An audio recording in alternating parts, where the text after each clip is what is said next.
पे आज जो प्रोग्राम होना था 17 तारीख को बारिश के कारण स्थगित हुआ।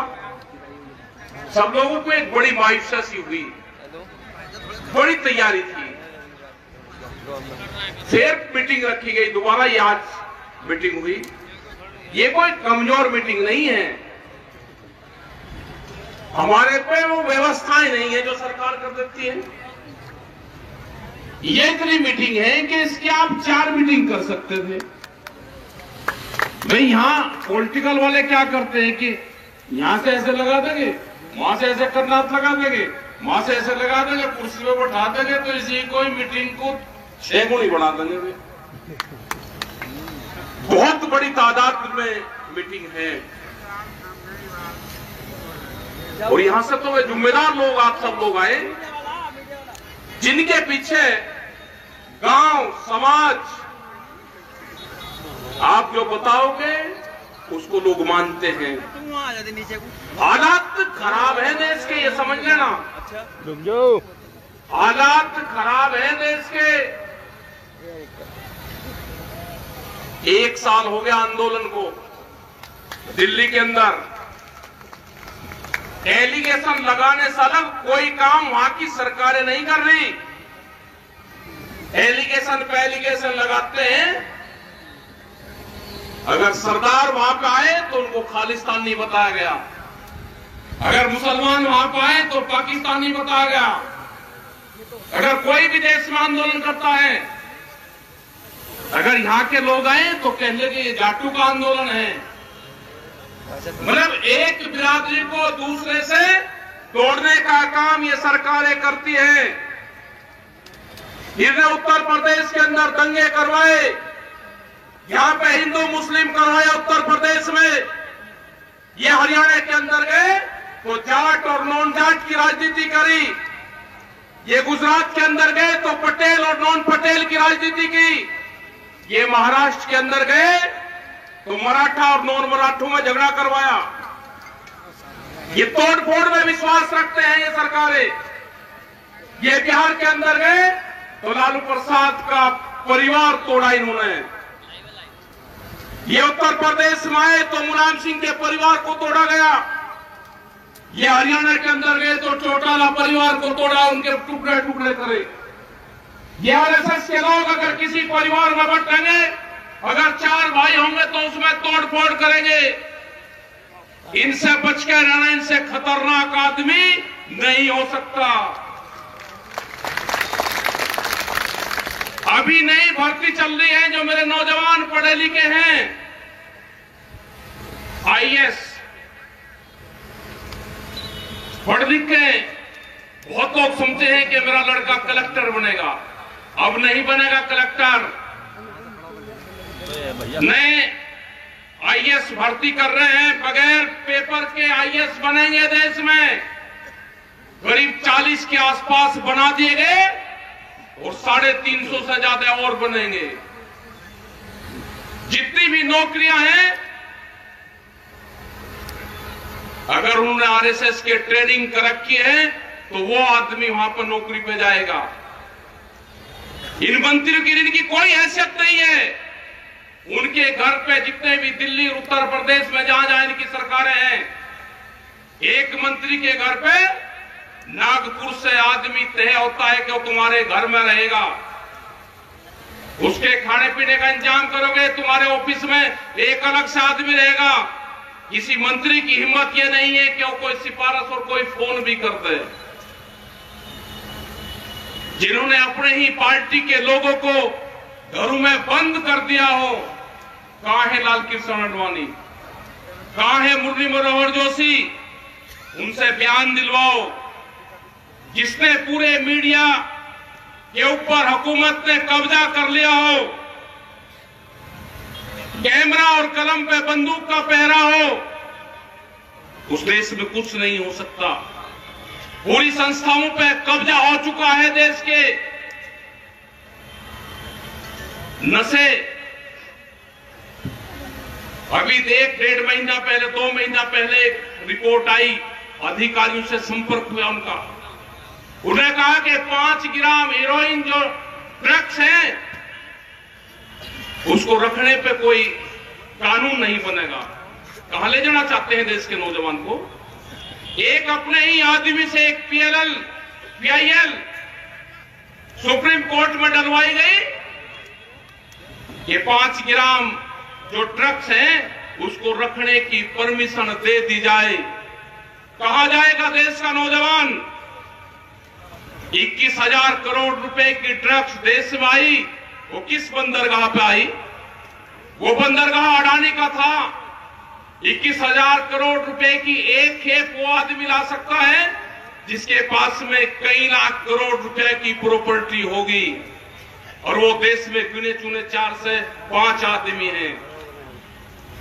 क्या ड्रग्स के नशीले पदार्थों के कारोबार में ये लोग देश में नशा फैलाना चाहते हैं?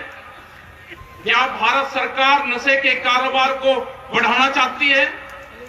क्या नशे से देश के नौजवान को बर्बाद करना चाहती है? अगर दिल्ली में आंदोलन चल रहा है तो अलग अलग तरह के एलिगेशन लगाए गए। देश का नौजवान आंदोलनों से ना जुड़े, उसको तोड़ने का काम करा जा रहा है। बहुत से बीजेपी के लोग, उनकी तो सरकार ही नहीं है, उनकी तो सरकार ही नहीं है, लेकिन फिर भी बहुत से लोग ये कहते हैं कि आंदोलन चला हुआ है, आंदोलन खत्म क्यों नहीं होता? बातचीत के माध्यम से खत्म हो जाना चाहिए। मैं उनको बताना चाहता हूं, जो भगत लोग हैं, जो उस विचारधारा के लोग हैं, वो सबसे पहले अपना 10 साल पुराना ट्रैक्टर सड़क पे खड़ा करके आऊं कि मैं भारत सरकार के कानून को मानता हूं। ये 10 साल पुराना जो भारत सरकार NGT के नाम पे कानून लेकर आई है, मैं उसको मानता हूं। ये 10 साल पुराना ट्रैक्टर मैं पंपिंग सेट, जनरेटर मैं नहीं चलाऊंगा, मैं कोई गाड़ी नहीं चलाऊंगा। NGT के भारत सरकार के कानून को मानता हूं। ये मैंने सड़क पर थाने में खड़ा कर दिया, नहीं करेगा कोई खड़ा। 10 साल पुराना ट्रैक्टर अब आप नहीं चला सकते। कौन से लोग होंगे जो हर 10 साल में ट्रैक्टर बदल देंगे, जो पंपिंग सेट बदल देंगे, जो घर में जनरेटर है उसको बदल देंगे? कोई नहीं है। कानून, ये 3 कानून नहीं है। एक अभी कानून आ रहा है सीड बिल 20 कानून। नए पुलिस स्टेशन खुलेंगे अब देश में। अभी तो एक ही पुलिस स्टेशन होता था। अत्याचार महिलाओं पर बढ़े तो महिलाओं का एक अलग खोल दिया गया। एक बिजली का डिपार्टमेंट खुल गया, बिजली पुलिस बनेगी। एक बीज की पुलिस बनेगी, उसके थाने खुलेंगे। जिस आदमी ने खेत में क्या चीज बोई, वो किस कंपनी से उसने बीज खरीदा, अगर वो सबूत नहीं देगा, कोई कंपनी उसके ऊपर मुकदमा करेगी तो जुर्माना और सजा दोनों उसमें है। बिजली अमेंडमेंट बिल 2020, अगर किसी के घर में 2 पशु होंगे तो उसको कॉमर्शियल कनेक्शन लेना पड़ेगा। ये है कानून। मंडी एक्ट, मंडी से बाहर खरीद होगी, ये कानून है। यहां से पूरा हरियाणा में, पंजाब में जो सेलर हैं, वो सस्ते में धान, गेहूं, बाजरा ये चीजें खरीदते हैं, उनको स्टॉक करते हैं, मंडी के बाहर खरीद करते हैं। पूरे बिहार में 15-16 साल पहले मंडियां खत्म हुई तो बिहार के लोग तो बहुत मजबूत होने चाहिए थे। बिहार में धान आज 800 रुपया क्विंटल बिकता है। जो आज भी गेहूं है वो 1400 रुपये का उसका भाव है। बाजरे का 1100 रुपये भाव है। सरसों जब किसान के पास में थी तो 4,500 रुपये क्विंटल बिकी। आज उसका तेल का भाव क्या है? ये आंदोलन उन गरीब आदमी के लिए भी है जिनके पास में रोटी का जुगाड़ नहीं। ये आंदोलन उसका है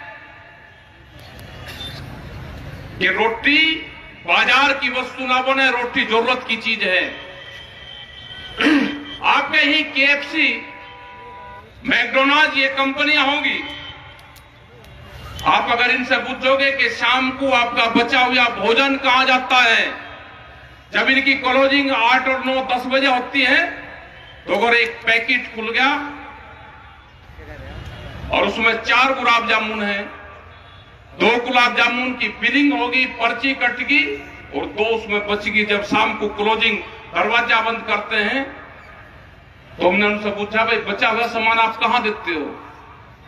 उन्होंने कहा ये डस्टबिन में कूड़े में वे डालते हैं, कैमरे के सामने डालेंगे, अपने नौकर जो कर्मचारी उनके वहां पे काम करता है उसको भी 2 गुलाब जामुन में नहीं दे सकते।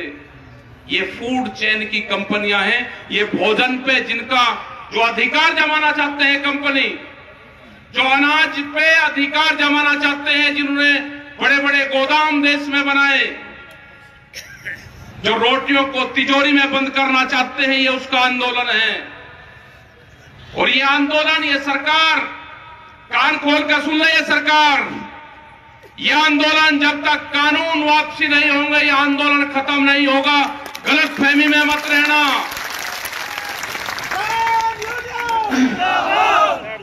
तुम्हारा इलाज बंगाल के अंदर करा, जो दवाई देनी थी वो बंगाल के अंदर तुमको दवाई दी, तुमको इलाहाबाद में हरियाणा के अंदर दवाई दी। इलेक्शन हो रहा है, बहुत बड़ी भारी वोटों से वहां पे जिस विधायक ने इस्तीफा दिया था संयुक्त मोर्चे के नाम पे, उसकी बड़ी जीत इलाहाबाद में होगी। हरियाणा के अंदर तुम्हें जहां जहां जरूरत होगी, ये किसान संगठन, ये मजदूर देश का तुम्हें दवाई देने का काम करेगा। ये गुंडागर्दी की सरकार जो कहते हैं कि उत्तर प्रदेश से गुंडा राज खत्म करा है, उत्तर प्रदेश में गुंडा राज का स्थापित हुआ है। उत्तर प्रदेश में सरकारी बंदूक का इस्तेमाल आपने किया है।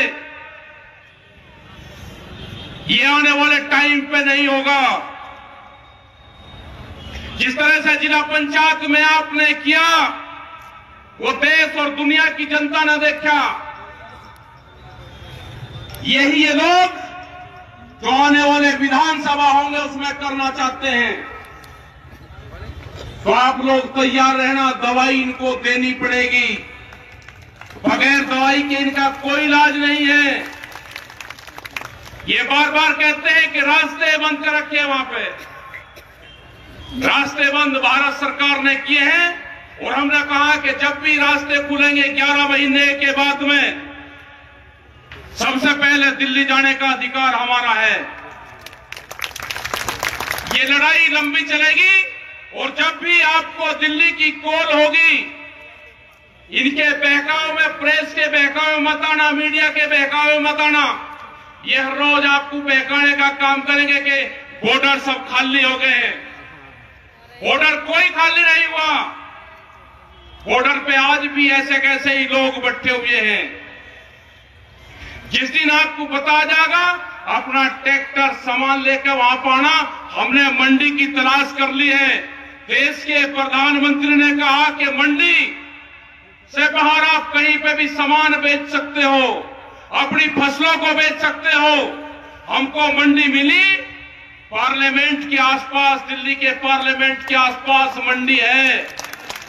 यहाँ के पुलिस स्टेशन मंडियां हैं, यहाँ का डीएम एसएसपी का ऑफिस मंडी है।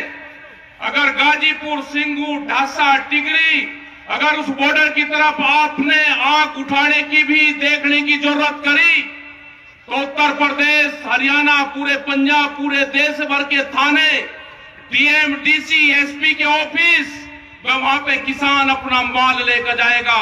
जरूरत नहीं करना, अगर हमारा एक झंडा, एक कार्यकर्ता भी वहां पे है, तो पूरे देश का किसान गाजीपुर, सिंगू, ढासा, टिगरी उन बॉर्डरों पर बैठा हुआ है। आज भी बहुत जगह आंदोलन देश में चले हुए हैं। घबराने की जरूरत नहीं। देश की आजादी की लड़ाई 90 वर्ष तक चली थी। ये भी किसान, मजदूर, मेरे नौजवान जो साथी हैं, उसकी लड़ाई है, आजादी की लड़ाई है। ये लड़ाई लंबी चलेगी। ये लड़ाई कहां तक चलेगी उसका कोई अंदाजा नहीं। हमने कहा कि 26 नवंबर तक आपके पास में टाइम है।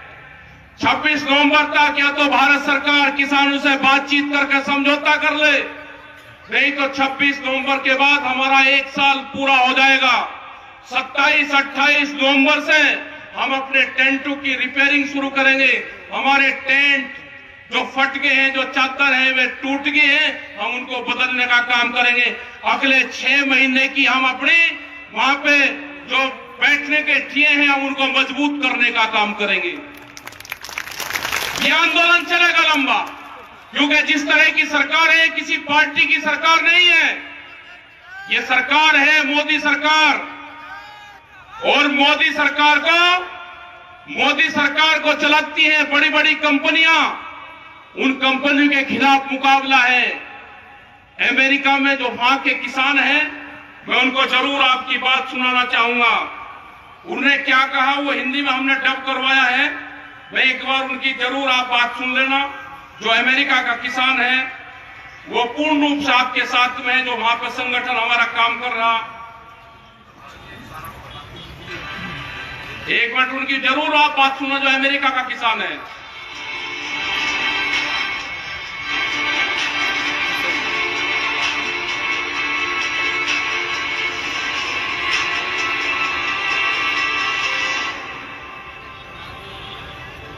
मेरा नाम मिस्टर डेविस है। मैं मिसौरी का एक रिटायर्ड फौजी और किसान हूँ। मैं भारतीय किसानों को बताना चाहूंगा कि मुझे उन पर बहुत फक्र है। उनका फैसला बिल्कुल जायज है। हम भी भारत के किसानों के एकदम साथ हैं। हम उनके संघर्ष को समझते हैं और उनकी मुश्किलों को भी। हम भारत के किसानों पे बहुत गर्व करते हैं, जो अपने हक के लिए, जो अपनी इज्जत के लिए सरकार के खिलाफ जबरदस्त संघर्ष कर रहे हैं। मुझे फख्र होता है भारत के किसानों में। अमेरिका में तो विरोध करने के लिए किसान ही नहीं बचे हैं। मैं भारतीय किसानों की दाद देता हूँ कि आपने अपनी आवाज बुलंद की है। मैं एक युवा किसान और एक मजदूर भी हूँ। हिंदुस्तान के लोगों को मेरा कहना है कि कायम रहो, आप जीतोगे, एकजुट रहो। मेरा भारत के लोगों को यही संदेश है कि अपना संघर्ष जारी रखो और अपनी खेत खलियान अपने हाथ में रखो। मेरा संदेश किसानों के लिए यही है कि आप अपना संघर्ष जारी रखो। हमारी लड़ाई एक ही है, हम आपके साथ हैं। यही एक मौका है। एक बार कंपनियां घुस गए तो वो और मजबूत हो जाएंगे, उनसे छुटकारा पाना मुश्किल होगा। अमेरिका में ऐसा ही हुआ है। कॉरपोरेशंस आपका भला करेंगी, ऐसी बकवास पे यकीन मत करना। ऐसे झूठे सपने वो हमें सालों से दिखाते आ रहे हैं। हम दुनिया का पेट भरते हैं। अजीब बात है, मिसौरी में हर 5 में से 1 बच्चा भूखा सोता है। वो उसे क्यों नहीं खिलाते? अमेरिका में किसान मुश्किल से ही गुजारा कर रहे हैं। जिस राह पर सरकार, कंपनियां जा रही हैं, वो हम भुगत चुके हैं। हमारे किसान ये सब देख चुके हैं, इसलिए वे भारत के किसानों को सावधान करना चाहते हैं कि ऐसा मत होने दें। सच बात तो ये है कि अमेरिकी किसान मायूस हो चुके हैं, उन्हें कुचल दिया गया है, वो थक चुके हैं। भारत की तरह यहाँ भी वो खुदकुशी कर रहे हैं। जो बच्चे खुशे किसान हैं वो कंपनियों से डर कर रहे थे। ये अमेरिका के किसान थे जिनका ऑडियो जो इंग्लिश में था वो हिंदी में डब करवाया गया, वो सुनाया गया। और पूरी दुनिया की ये लड़ाई है, ये अकेले भारत की नहीं है। ये हालात पूरे देश में हुए हैं, पूरी दुनिया में हुए। जो बड़ी कंपनियां हैं उन्होंने कहा कि सोने पे व्यापार नहीं करना, अब मोबाइल पे व्यापार बहुत हो गया, अब भूख के ऊपर व्यापार करना है। भूख 1 साल में आदमी को 700 बार लगती है, और सुनना जो महिलाएं पहनती हैं वो 1 साल में 17 बार पहनती है। तो भूख पे व्यापार करने का इन बड़ी कंपनियों ने ठान लिया है। आपकी जमीनें जाएंगी, ये इसमें नहीं लिखा हुआ है कॉन्ट्रैक्ट में, लेकिन जो हालात बने हुए हैं, फसलें हम दिन के उजाले में भी नहीं बेच पाते, और जमीनें हम रात को भी अगर पैनामा करना चाहें तो जमीनें हमारी बिकती हैं। अपनी जमीन बचानी है, अपनी फसल और नस्ल बचानी है, तो इस आंदोलन का हिस्सा बनो। अगर ये आंदोलन फेल होगा तो आने वाले टाइम पे नहीं, कि कोई दूसरा आंदोलन कोई खड़ा हो जाएगा। वे 14 करोड़ नौजवान जो देश के प्रधानमंत्री ने झूठ बोल के उनसे वोट लिया है उनका कि 2 करोड़ नौकरियां हम हर साल देंगे, वो 14 करोड़ नौजवान हैं जो आज नौकरी की तलाश में ढूंढ रहा है। उनको तो मिली नहीं, लेकिन जिनकी नौकरियां थी वो भी बहुत नौकरियां गई। बहुत से संस्थान देश के बिखरे हैं, रेलवे, टेलीफोन, LIC, बहुत से संस्थान, समुद्र के किनारे रेलवे की खाली जमीनें, मंडियां, मध्य प्रदेश की 182 मंडियां बेच रहे अभी। उत्तर प्रदेश में भी जो मंडियां हैं उनकी जो खाली जगह है उनको भी बेचने का काम करेंगे। आपके यहां पे सड़कें बन गई। अब कोई भी आदमी NH नेशनल हाईवे के पास में गुमटी लगा के चाय नहीं बेच सकता। वो कानून आ गया देश में। उसको पेट्रोल पंप की तरह लाइसेंस लेना पड़ेगा और उसका काम करना है। तो ये बहुत से कानून आ रहे हैं, इसका अगर विरोध करना, इस मोदी सरकार का अगर विरोध करना है तो आपको एक नजर अपने खेत पर रखनी पड़ेगी और दूसरी नजर दिल्ली के आंदोलन पर रखनी पड़ेगी। वहां लगे हुए हैं, कल भी हंगामा चला के बैरिकेटिंग खोल रहे हैं। बैरिकेटिंग खोल ले, हमने एम्बुलेंस को जाने दिया जो भी वहां पे गाड़ियां आ रही है, लेकिन अपने पक्के टेंट भारत सरकार ने अपनी सीमा में लगा रखे हैं। वे अपनी सीमा से टेंट हटाएंगे तो हमारा भी दिल्ली जाने का रास्ता साफ होगा। एक भी गाड़ी, ये प्रेस के लोग हैं, हम एम्बुलेंस दूसरी गाड़ियां निकलवाते हैं, लेकिन अगर एक भी गाड़ी झंडा लगी किसानों की एक कार भी जाती है तो वह दिल्ली में प्रवेश नहीं कर पाती। ये कैसे बॉर्डर खुले हैं? ये पूर्ण रूप से देश के किसानों को, देश की जनता को भ्रमित कर रहे हैं। हम चाहते हैं कि बॉर्डर खुले, हम लोग भी पार्लियामेंट के आसपास, दिल्ली के मॉल के आसपास अपनी फसलों को बेच सकें, अपनी बात भारत सरकार को कह सके। हम भी जाना चाहते हैं। अगर बॉर्डर खुलेंगे तो सबसे पहले प्रभावित लोग ये देश का किसान है, जो पिछले 11 महीने से दिल्ली के दरवाजे पर बैठा हुआ है कि दिल्ली की बादशाह कब अपना दरवाजा खोलेगी और हम दिल्ली के अंदर एंट्री करेंगे। अपना ध्यान रखना, आपकी पंचायत बहुत मजबूत पंचायत आपकी हुई, इस पर हमेशा ध्यान रखो, इन पे कायम रहो। और विजयपाल सिंह जी ने, सब लोगों ने, यहाँ की पूरी कमेटी ने, अध्यक्ष जी ने, जितने भी लोग यहाँ पे हैं, इन्होंने सबने बहुत यहाँ पे मेहनत करी। हताश होने की कोई जरूरत नहीं है।